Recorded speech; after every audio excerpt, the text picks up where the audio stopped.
is I make sketches and I just kind of draw until I get some ideas. And even when I'm drawing, I'm just trying to think of you know sketch several ideas until I get a drawing until I get an idea and a basic composition that I like.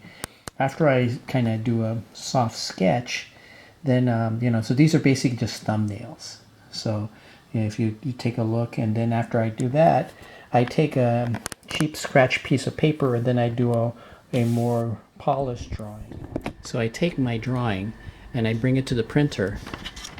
I put it on the flatbed like this, and in the back is Strathmore drawing paper. I press print, and then I copy my drawing onto drawing paper, and then I ink my drawing. So after so this is the drawing now that it has been copied onto the drawing paper. So I usually don't tape my drawing to my table, but I just did it in this case so that the camera doesn't, the paper doesn't move too much when I'm drawing, and you can see so the camera doesn't have to move so much. So I'm just going to focus it a little more, and I'm going to show you how I my ink. And so the first thing I do is I use a brush to do the outer lines. And so when I'm doing the brush, I'm thinking of two things. I'm thinking of the thickness and the thinness of the brush line. So I dip it into the ink, and then I start to ink. And usually I don't freehand so much, but when I'm doing the straight lines, but I do in this case. My hand was a little wet, so it bled the paper a little bit. I'm not too worried about that because I'm going to go over this in Photoshop. And so I just use the brush and then I ink. Just go here. And what I'm thinking here is thick and thin line. That's why I use the brush, for thick and thin line. So the inkers who have had a big influence on me are like Joe Sinnott. He was the inker for Jack Kirby when Jack Kirby was doing the Fantastic Four. Bill Watterson, who did Calvin and Hobbes. Calvin and Hobbes was a comic strip of the 80s and 90s, and I'm a big fan of his. He uses brush as well. So I'm doing the outer lines in brush, and as you see, as I'm doing it, I'm basically freehanding. So for this, what I do is I go over this line here. If I don't do that, if it gets wet, as you've seen, it'll bleed. So once I ink over this, it won't bleed, If after I finish inking, if it gets wet again, it won't bleed anymore because this is waterproof India ink. The ink that I use is Super Black Speedball India ink. So I'm thinking thick and thin. And you notice here, whenever I ink, one of the things that I learned from an art director is that I don't have to always attach my lines. So see, usually I attach the lines here like this, but I don't have to. One of the things that she recommended is that I make sure that my drawings breathe. So like if you attach the lines, I guess it becomes too tight, I guess, and it doesn't breathe. So I followed that advice for the most part. For this painting, the outer lines I'm going to have connected because I'm going to be going on Photoshop and I'm going to collage this cartoon. But the lines on the inside, I don't attach. So if you look here, as I'm inking, I'm thinking mostly thick and thin. Thick and thin. So, and I go over the my ink, my lines.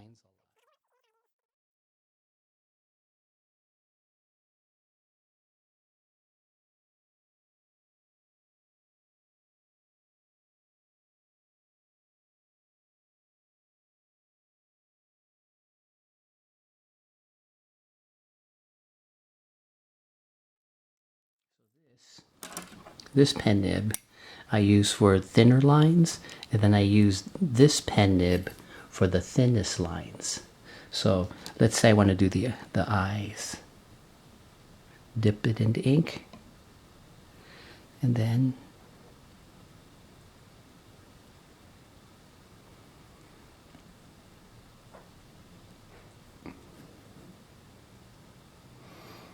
okay, and then I do this. And this is a little quirk of mine, but I like putting lots of lines under the eyes of my characters, because my characters, since these are political cartoons, I put my characters in situations where there's a lot of stress. And the best way to show stress is to show the lines under these characters' eyes. So see, I like this because you can do the thick and thin. So, or actually the thin lines here. So if you notice, you know, I can still make the lines a little thicker. And you know, if I make a mistake, I can just incorporate that into my ink, into my cartoons in some way.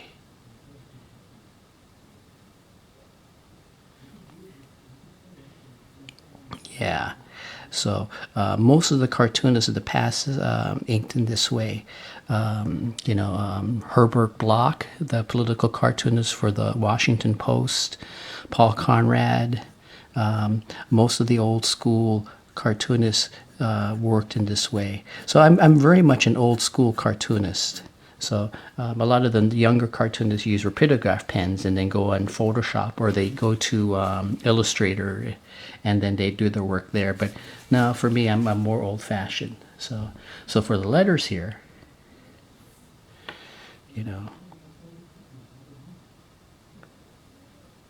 I do the rapidograph, or not the rapidograph, the nib pen.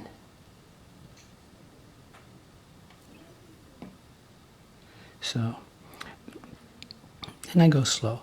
When I used to, before Photoshop, if I made a mistake, I would just have to start over again. But with Photoshop, I can, like see these marks here, I can erase it with the eraser tool in Photoshop.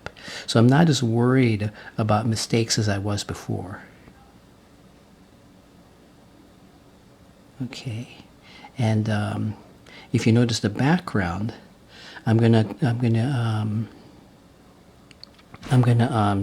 do the background in Photoshop. So now I'm done with the brush.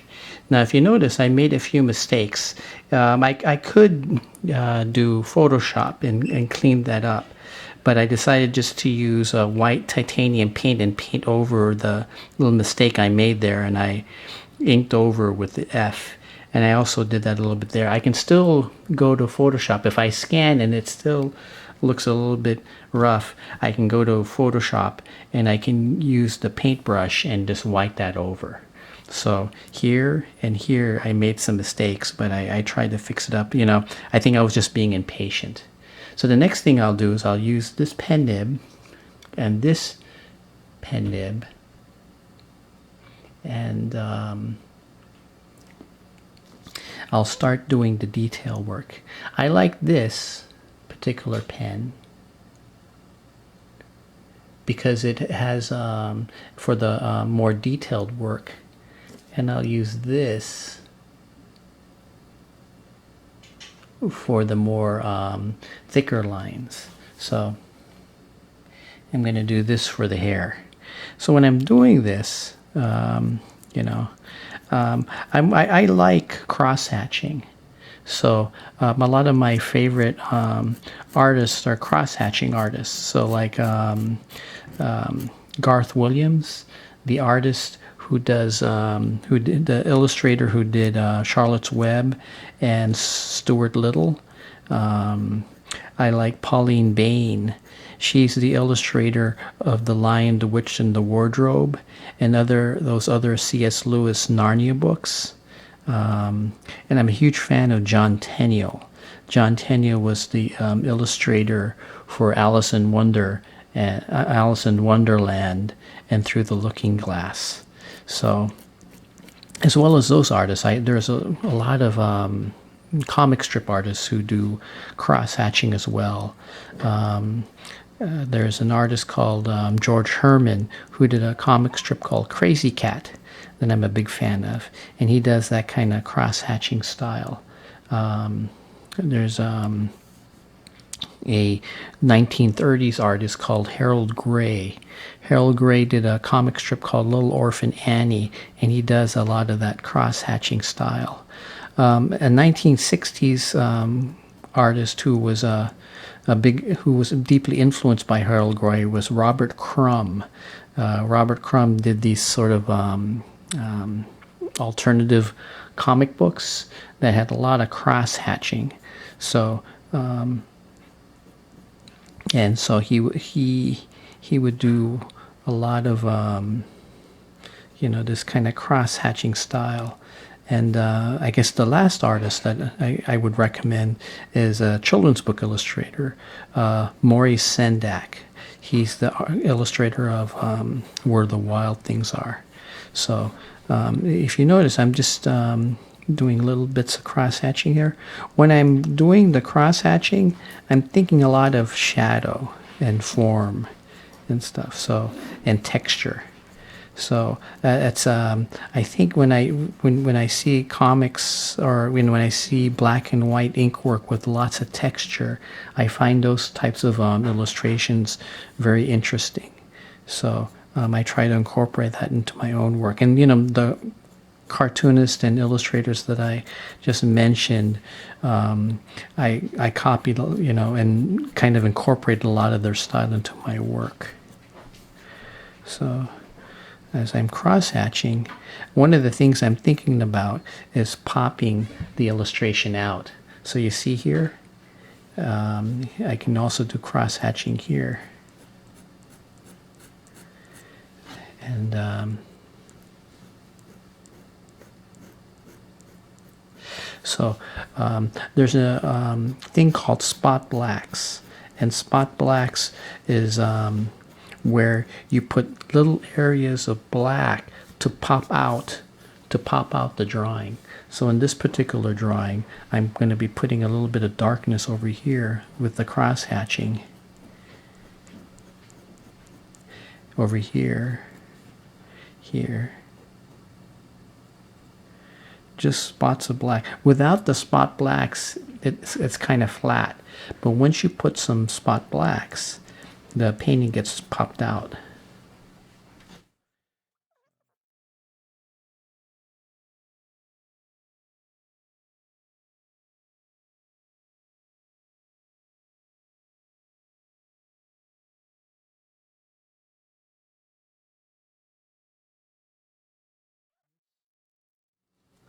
So you notice here, so now it's popped out a little bit more. Without this spot black, it would be flat.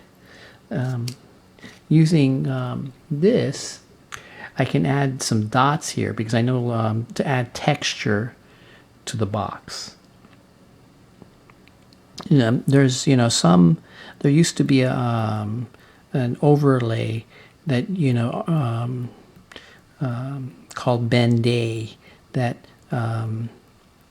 cartoonists would put on their cartoons to get these little dots, but I just do it by hand. I think I do have OCD because I'm not sure why, but I enjoy putting these little textures on my paintings, on the surfaces of things like boxes, rocks. Soon I'll be putting little textures here, and I just enjoy that. I think it adds something to the drawing. So here. So here I am. I just finished the cross hatching. I put texture, so let me review. I put texture here all over. I did the spot blacks to pop out the drawing. So here, spot blacks here, around here, and maybe here. I did this cross hatching mainly for volume and maybe for to add dimension to the piece. Thick lines, thin lines. And so I think the last thing I'll do, I have the texture here, but it's very close to the texture here. So I think I'm going to make some texture using my brush. So I'll just, and what I can do with this texture, it'll also pop out this banner thing here. So if you notice, I did the textures.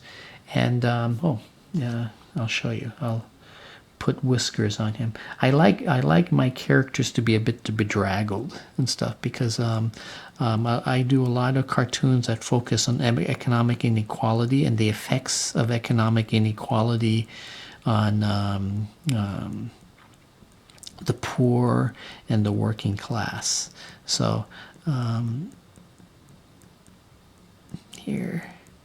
There's my bedraggled Filipino man. So this cartoon is about the overseas Filipino workers. Because of the recent COVID-19 pandemic, a lot of overseas Filipino workers are unable to work. And so they're stuck in a sort of limbo right now. It's not good because the Philippines, because of its high poverty rate, a lot of its workers go overseas and then they bring money back to the Philippines. This has fueled a lot of the Philippines' economic growth. And so, I think the COVID-19 pandemic has caused a lot of problems. And for Filipino work, this is one of the economic problems this has caused specifically for the Philippines, is the effect it's had on overseas Filipino workers. So the last thing that I do is I use this. This is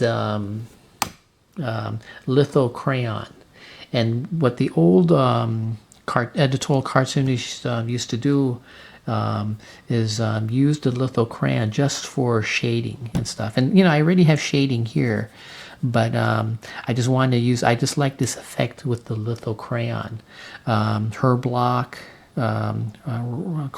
Conrad, and a lot of the old-time editorial cartoonists use this. I just like that look. So for me, I'm a bit old school and stuff. So I just add some texture. So when you see it and stuff, it has that kind of litho crayon look.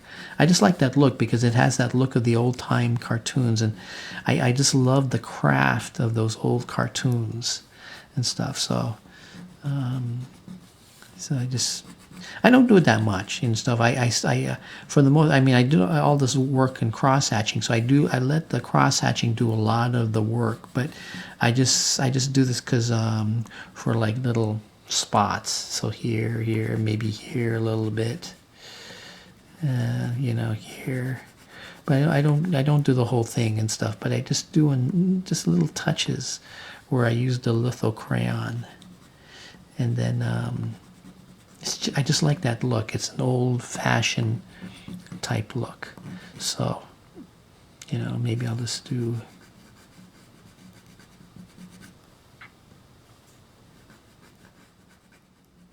Okay. I'm back. I just scanned my cartoon into my laptop, and now I've opened up Photoshop, and I'm going to put a collage background. So what I do first, because I want to erase the background, I'm going to make this background into a layer. So I double clicked onto background, press OK here. So it says new layer. What's going to happen is this background becomes a layer. And this is important because this allows me, first I'm going to shift this cartoon down a little bit, And then I'm going to take the magic wand, click onto here, take the eraser tool, and then I'll start erasing. What I'm going to do, let's see, and erase, erase, erase, and then so now the background's erased. Okay, I'm going to deselect and erase these little markings here. Okay.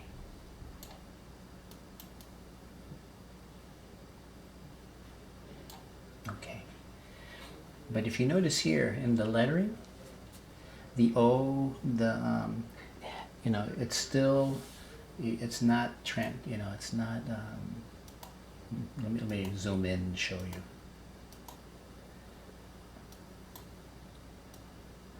So what I'm going to do is take this and I'm going to erase, do shift, erase this part here. So all of these parts I'm clicking are erased, and I'm going to take the eraser, I'm going to erase it.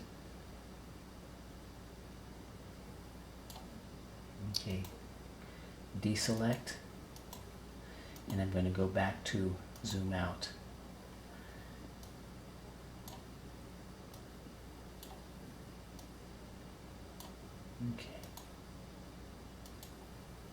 Okay, so this is what I have so far. So I have my cartoon, but I erased the background, and all of the little white spots in my lettering is you know, erased out.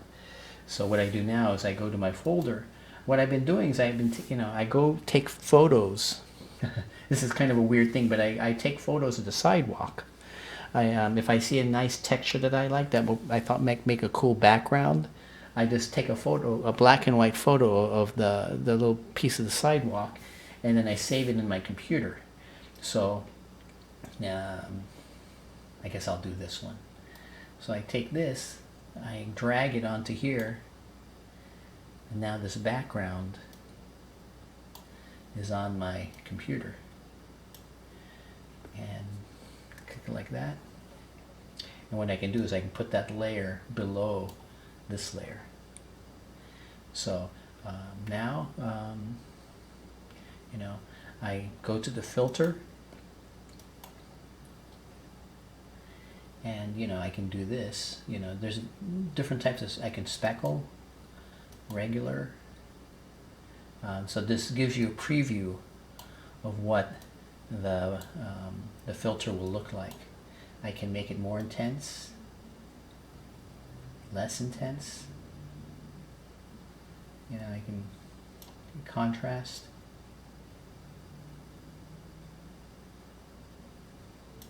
You know, regular, soft. So I just kind of look, and what do I want? Contrasty. So when you do this stipple effect, and let's say I try this, this is what it looks like. So I use the filter to try to make changes and just check out and see what I want. So if I don't like that, I can undo the filter and I can try again. I like, for the backgrounds, I like doing the grain, but I just, you know, take a look. Horizontal, no, I don't want that. Vertical, speckle. This is what speckle looks like. And do I want this?